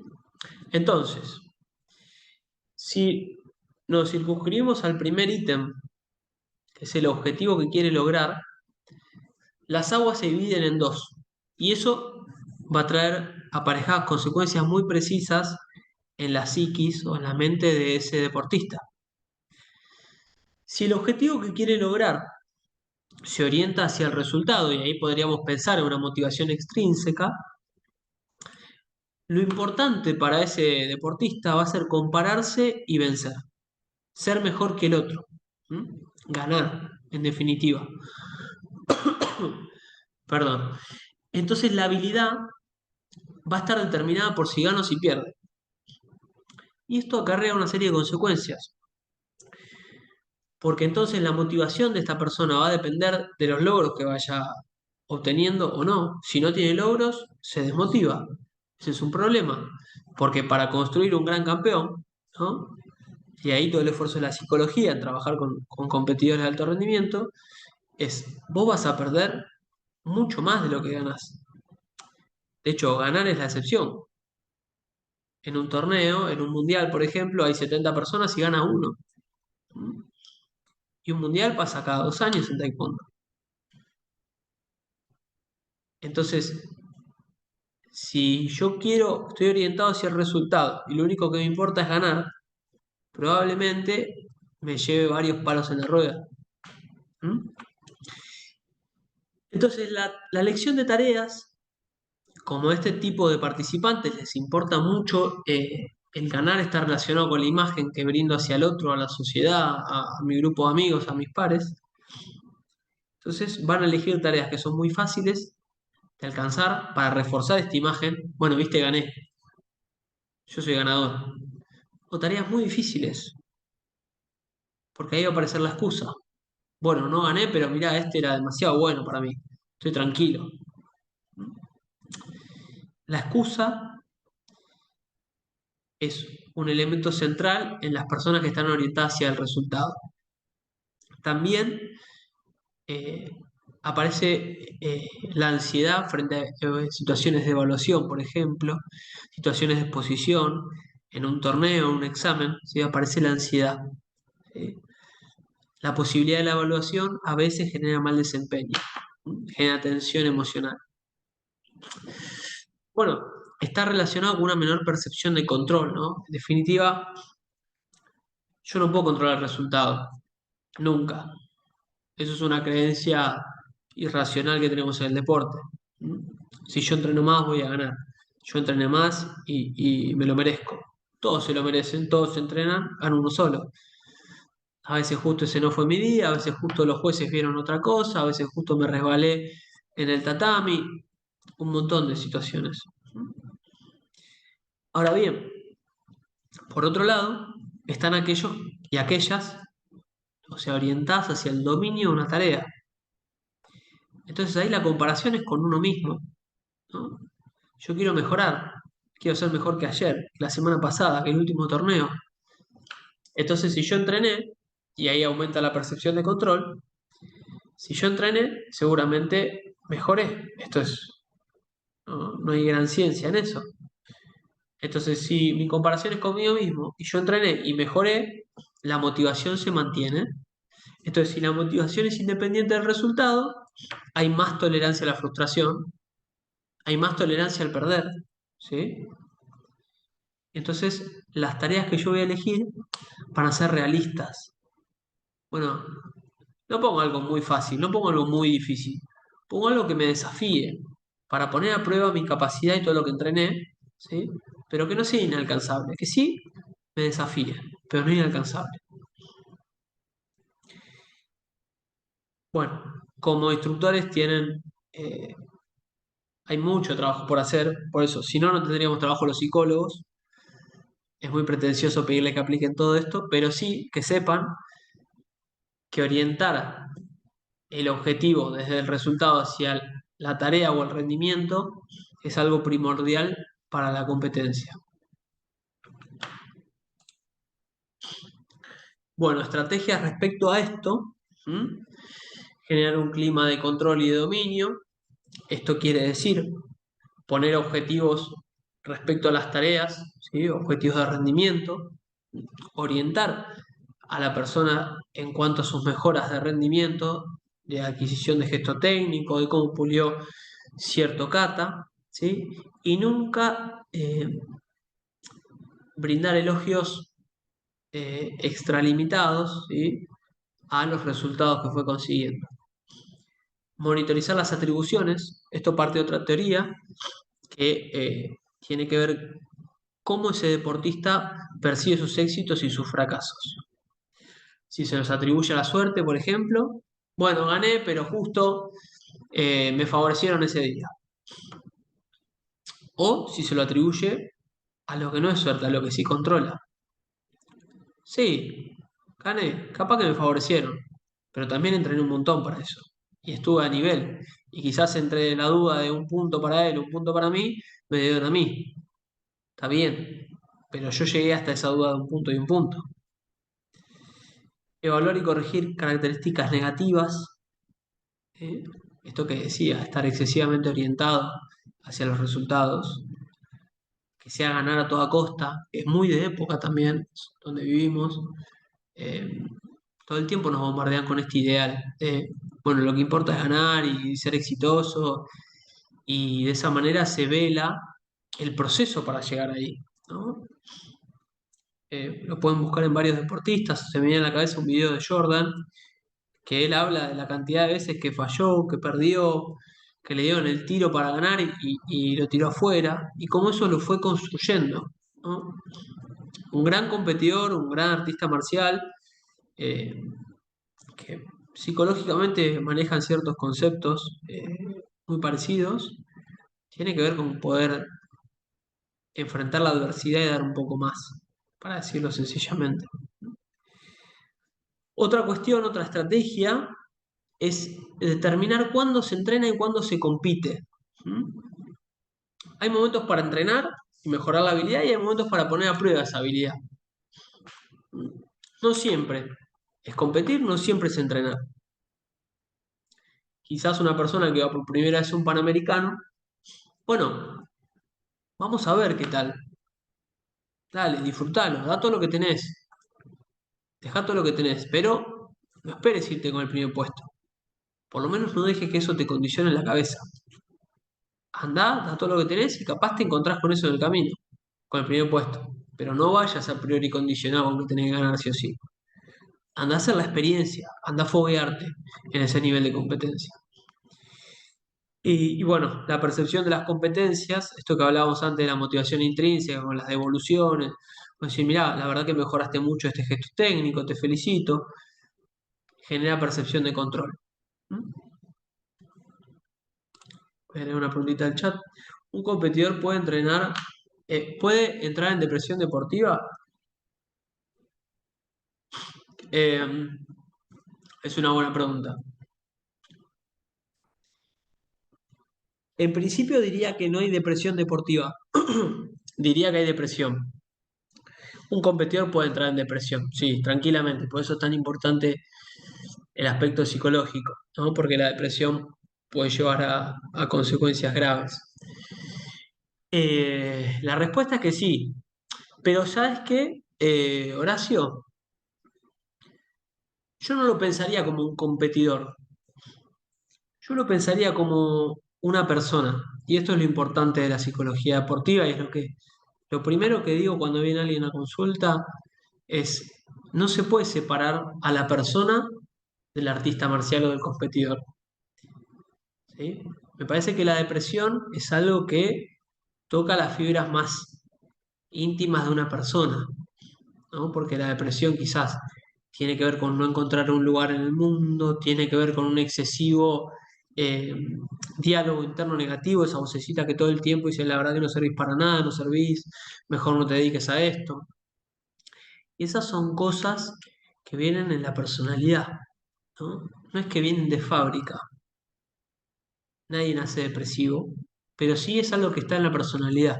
Entonces podemos pensar que ese competidor deprimido, ¿sí? Es una persona deprimida, ¿m? Que probablemente esa depresión se traslade a otros ámbitos de su vida. Eh, eso. Es un tema muy interesante. La realidad es que esta clase pretende ser expositiva e introductoria. Veo que tiene muchas inquietudes con la psicología. A priori hay que entender la complejidad del mundo mental, ¿sí? Esta pregunta de Horacio me parece que es muy interesante para introducir la complejidad del mundo mental, ¿sí? La complejidad de tener ciertas herramientas y quizás no solo herramientas, sino un profesional de consulta cuando hablamos de depresión, porque la depresión a veces puede llevar inclusive a intentos de suicidio o a suicidios consumados, ¿sí? Eh, Hubo algunos casos bueno, en el mundo más del fútbol, de estos aspectos, ¿sí? En el mundo del tenis también. Generalmente correlaciona con mucha exigencia, ¿sí? Mucha exigencia por los resultados, por ganar, ¿no? Entonces la persona se siente perdida en eso. Bueno, Horacio, introduciste un tema muy importante y tu inquietud es súper válida porque en definitiva trabajamos con personas, ¿sí? Y estas personas tienen sus sentimientos, sus emociones, y también hay que ser consciente de ese rol que uno cumple, ¿no? Y bueno, también ser consciente hasta dónde está el límite de uno y a dónde hay que consultar. Muy interesante la pregunta. No sé si tenés algún caso de algún alumno o alumna que le haya pasado, o si es una pregunta más general.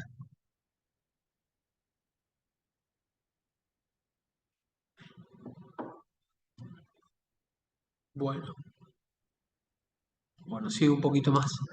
Perdón, que se me había trabado Bien, justo el teléfono. ¿Cómo estás? Horacio, hola. Sí, hola. No, me di cuenta porque pues tengo alumnos que por ahí veo que a la hora de competir, si no llegan a ellos mismos a su objetivo, que por ahí es, se frustran mucho y por ahí no sabes cómo motivarlos y también vienen con problemas de casa, o sea, obvio, ¿no? Nosotros estamos para salvar chicos y educarlos y formarlos, pero bueno, también va de parte de la casa una parte. Pero por ahí los ve hasta quieren dejar de entrenar o quieren dejar y muchas veces por la frustración, más que todo me parece, ¿no? Bien, bien. Bueno, ahí entonces quizás yo lo pensaría no desde el lado de la depresión, sino lo pensaría desde el lado de la frustración, del lado de la frustración en una época que exige ganar a toda costa y que, mira, voy para atrás. A ver si puedo ir para atrás acá. En ese caso, ese alumno o esos alumnos están ubicados acá, en la orientación hacia el resultado, ¿sí? Entonces acontece la frustración cuando no se consigue ese resultado, porque ellos piensan que son, es una hipótesis, ¿no? Pero está, por lo menos los deportistas con quienes trabajé, tienen muy asociado que si pierden, no valen. Si pierden, entrenaron en vano, su esfuerzo no valió. Entonces la tarea ahí como formadores es de a poco guiarlos hacia acá. No, no, pará. Perder es parte de un proceso. Pero mirá cómo mejoraste, por decir cualquier cosa. En un round, en vez de tirar 10 golpes, tiraste 20 esta vez. Mirá cómo mejoraste en la cantidad de golpes ejecutados. Mirá cómo mejoraste en este giro, en esta patada circular a la cabeza. Es orientarlo hacia el dominio de la tarea. Y fíjate que acá abajo eso favorece una mayor tolerancia a la frustración. ¿Mm? Bueno, bien, avanzamos un poquito más. Cualquier cosa, si les interesa la temática, pueden plantear preguntas, podemos hablar después con la institución para generar algún espacio formativo que les interese, ¿sí? Sepan que no vamos a abarcar todos los temas en 2 horas, ¿sí? Todavía nos queda un poco más, así que bueno, prefiero avanzar un poquito, ¿sí? Tomo la última pregunta y avanzo para cumplir con los tiempos. Eh, Besoki Carlos, un gusto escucharlo. Mi consulta es cómo manejar la competencia en niños, a qué edad por la frustración en ellos. Bien, yo, gracias Carlos por las preguntas, gracias a todos por las preguntas, por el intercambio. Yo lo que manejaría ahí no tanto es la edad y la competencia, sino la frustración. Bueno, eso es una propuesta para otro espacio, pensar el tema de la frustración, qué frustra a un chico, ¿no? Cómo trabajar sobre esas frustraciones. Que Carlos, anticipo algo. Estas frustraciones que en tu pregunta van orientadas hacia los niños, le pasan a adultos, le pasan a adolescentes, ¿sí? Estamos atravesados por frustraciones. El competidor, el que va a competir, quiere ganar. Vivimos en un mundo que nos implica, nos pide ganar todo el tiempo. Bueno, el cómo y la tarea de redireccionar el foco de atención hacia otra concepción, ¿no? Porque en definitiva las artes marciales, si bien se introdujo eh, en el siglo pasado el auge de la competencia, siempre operaron en otro sentido, ¿no? En la superación personal.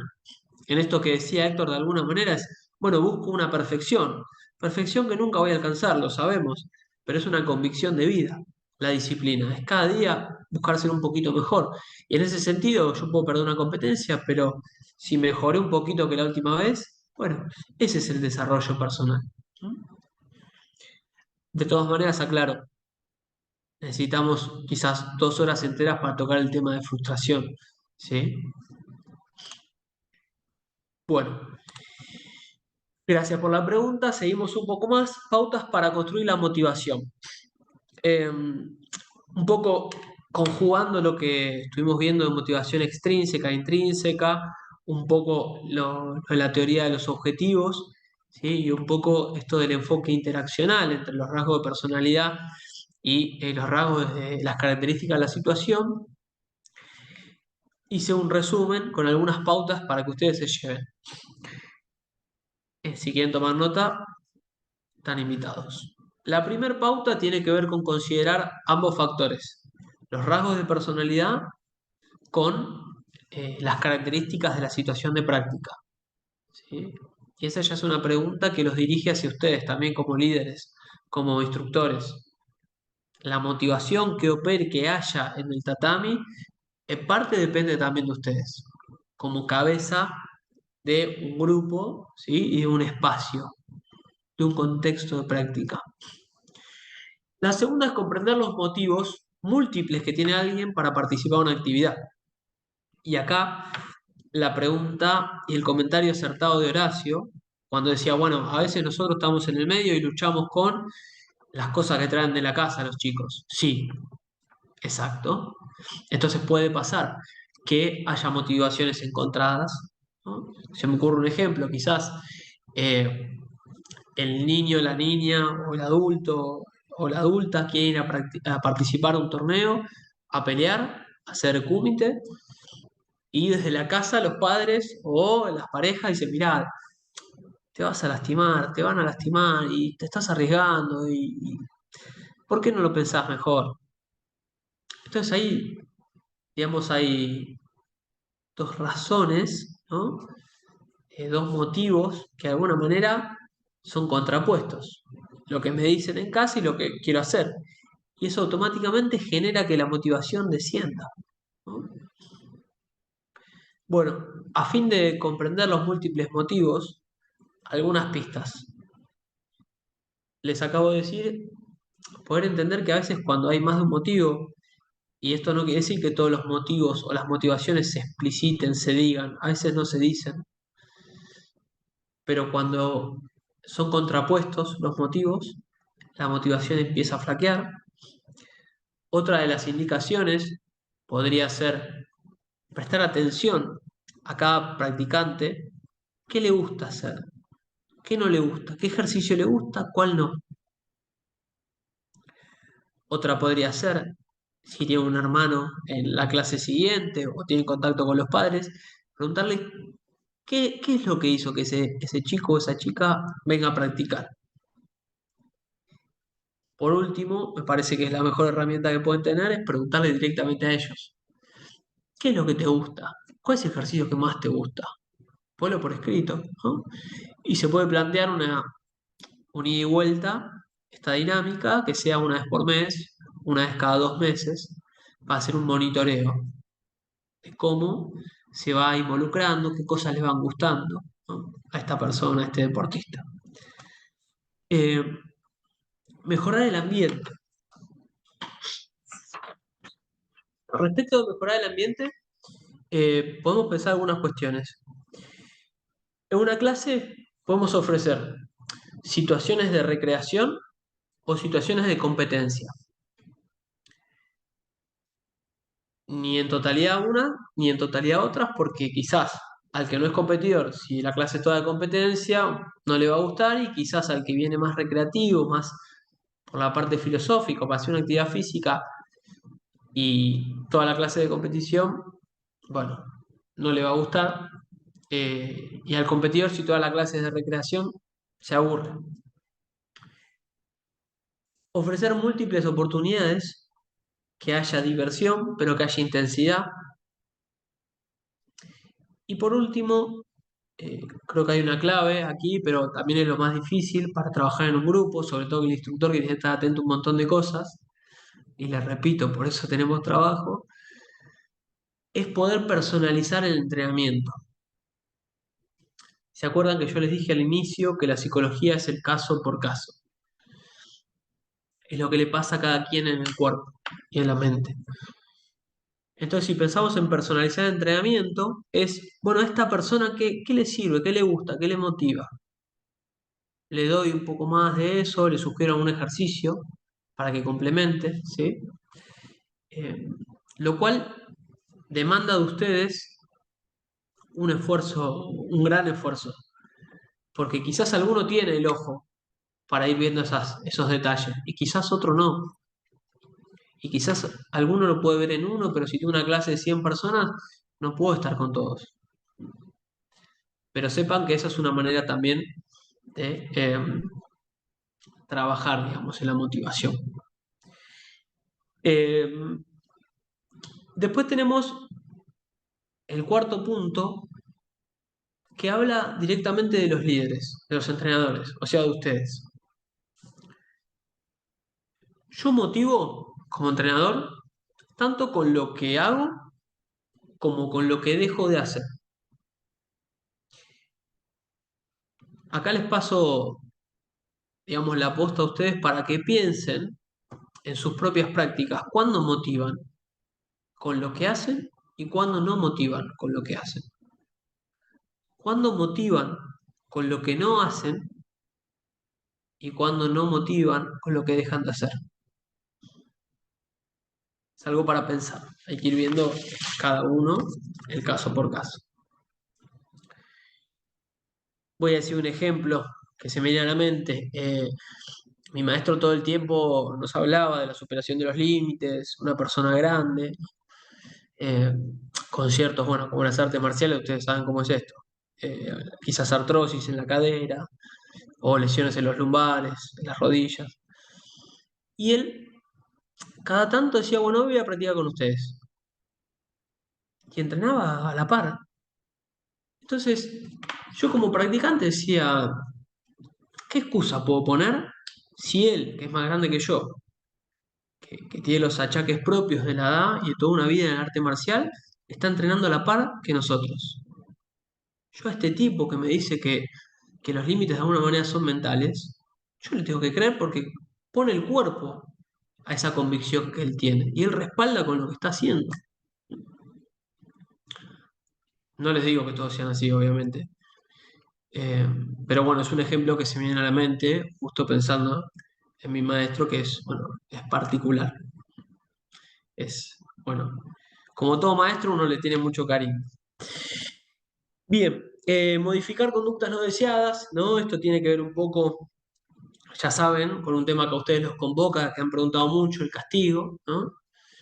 Y sobre todo, me parece que es importante en la modificación de conductas no deseadas el poder argumentar por qué esa conducta es no deseada, por qué esa conducta no favorece a un artista marcial o no lo lleva a donde quiere. ¿Mm?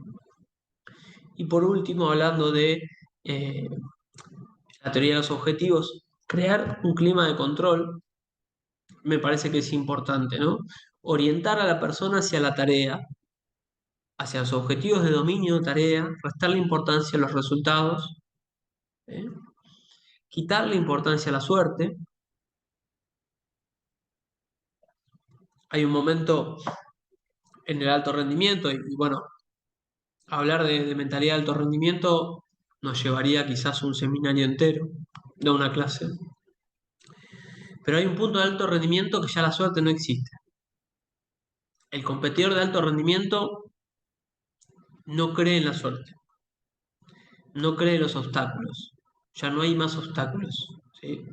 Y eso es como la versión última de la fortaleza mental, sumado a que entra en el estado de flow, que es un estado psíquico donde se consigue la mejor ejecución deportiva, ¿no? En definitiva, que no se orienten por qué suerte que tuve, qué mala suerte que tuve, ¿sí? Que se orienten por lo que hicieron, independientemente de los resultados.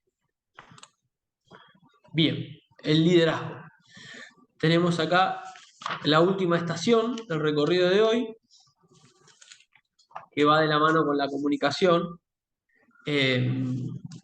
Bueno, voy a ir un poco rápido, nos quedan 10 minutos, ¿sí? Eh, Así que bueno, arrancamos con liderazgo. Si tienen alguna pregunta, me la pueden dejar en el chat y yo después la voy leyendo. O quizás me puedan escribir y al final les dejo el mail y seguimos por ahí el intercambio. Bien, avanzo. Liderazgo. Conocerán, en Oriente hay dos grandes ramas filosóficas. Una es el Tao, el taoísmo, y la otra es el confucianismo.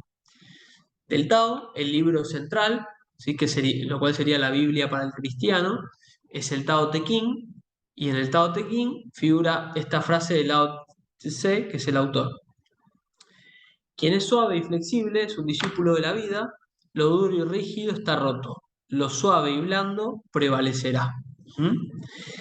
El Tao es la base de lo que después es el budismo Zen, y cualquier arte marcial está muy influenciada por el Zen y por el Tao, la parte del Do. Me pareció interesante introducirlo para la parte de liderazgo. Para pensar un poco lo que hablábamos con Luis antes, hay una vieja concepción de liderazgo. Esta es una definición de manual de Hollander de 1985, del siglo pasado, no es un dato menor,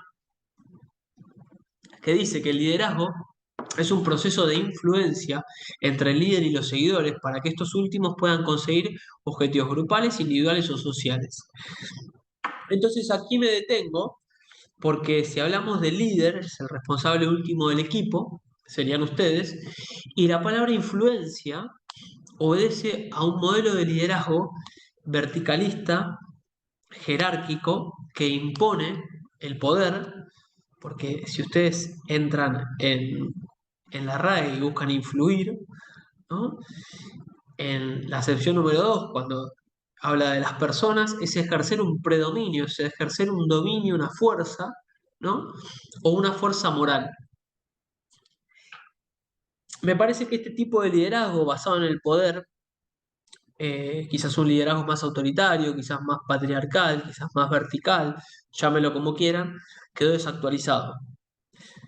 Entonces, la definición de liderazgo que les quiero proponer no es una que haga foco en el líder, sino una que haga foco en la persona, ¿no? ¿En qué le genero a la otra persona?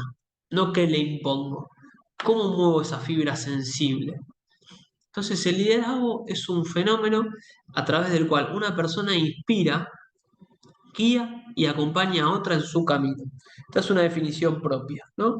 Entonces, si hablamos de inspirar, en la RAE lo pueden encontrar, estamos hablando de infundir o hacer nacer ánimo o en la mente afectos, ideas y designios.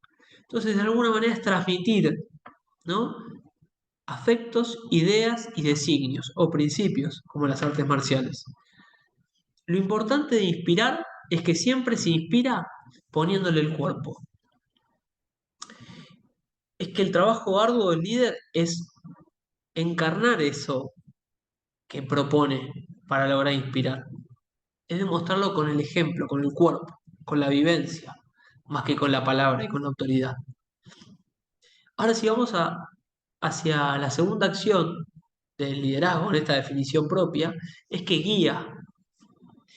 El líder guía a una persona en un camino, ya sea personal, ya sea deportivo, pero nunca lo tira de los pelos. No es que lo lleva, arrastra, sino que dice, mira, es por ahí y yo voy al lado tuyo para lo que necesites, pero es tu camino.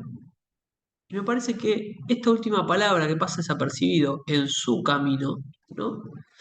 Remite un montón de cosas.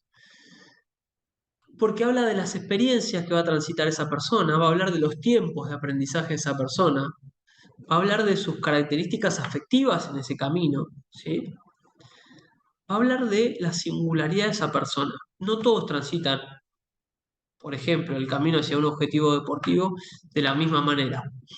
El líder inspira ciertos valores, ciertos principios y acompaña según las características de cada quien.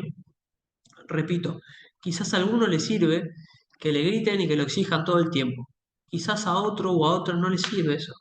Y quizás el liderazgo por ahí pasa por, bueno, escribirle, ¿cómo te sentís? ¿Estás bien? Encarnar una visión más positiva. Ya va a pasar. Te abrazo, te acompaño, más afectivo. ¿Sí? Quizás a otro, bueno, de repente, dale, dale, dale que podés, más motivacional, ¿sí? Pero hay que ir al caso por caso. Ya el liderazgo para todos queda desactualizado y no funciona, ¿sí? Tengan presente eso. Bueno, características de un líder: transmite valores, cultura, influye a través de las acciones, establece metas, comunica, es empático y tiene compromiso grupal. Bueno, la última parada del recorrido de hoy tiene que ver con la comunicación. Y acá tiene una frase de un psicoanalista muy famoso, Jacques Lacan, que dice que usted puede saber lo que dijo, pero nunca lo que el otro escuchó. ¿Mm? Lo cual introduce el problema de la comunicación, ¿no? Es muy difícil saber lo que el otro escucha, porque el otro escucha en base a lo que está pensando, lo que le enseñaron a pensar, ¿sí? Y quizás no en base a lo que yo estoy pensando en ese momento. Por eso es tan importante la repregunta. ¿Qué entendiste de lo que te dije? Algunos principios. Es imposible no comunicar. Siempre estoy comunicando. Ya sea con lo que digo, ya sea con la actitud, ¿sí? Ya sea con lo que dejo de hacer. Hay dos formas para transmitir un mensaje: la verbal y la no verbal. Asentir con la cabeza o decir vas muy bien. El mensaje implica dos modalidades: la digital, que es lo que estoy diciendo, y la analógica, cómo lo estoy diciendo. ¿Qué énfasis le pongo a lo que digo? ¿Qué transmito? ¿Lo que transmito convicción o no? No es lo mismo decir, y yo creo que si vos te esforzás quizás podés llegar. O decir, no, no, no, si vos te esforzás llegás.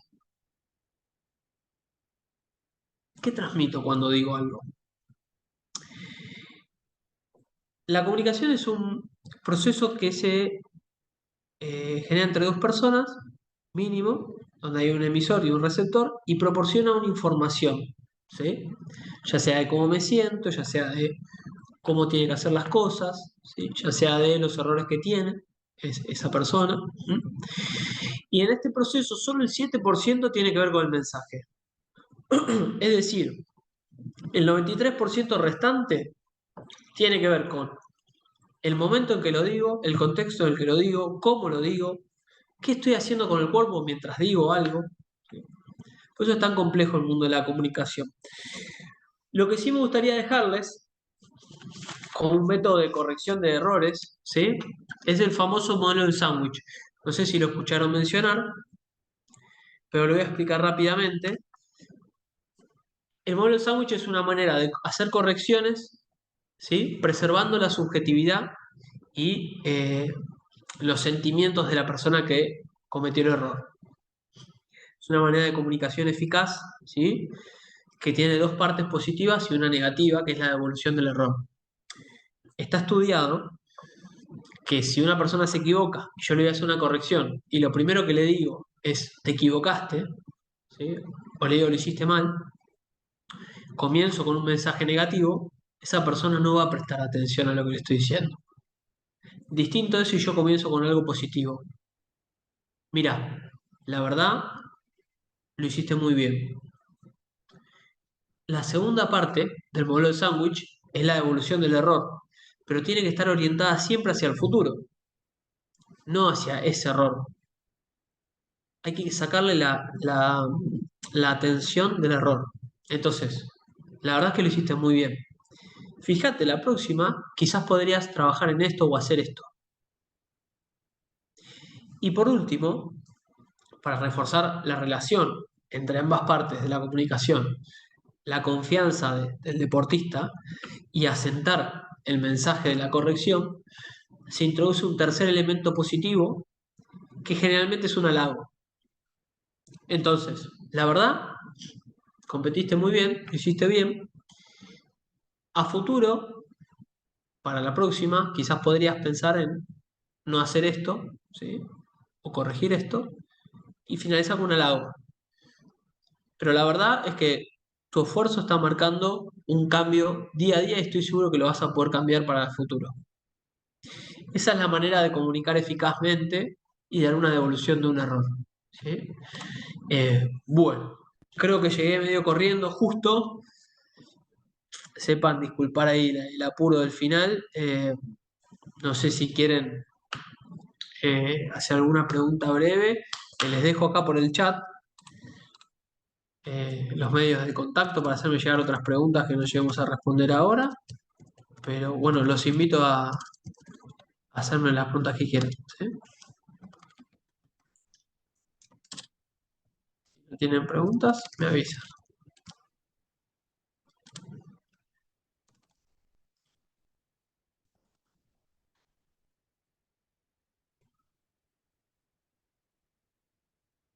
¿No?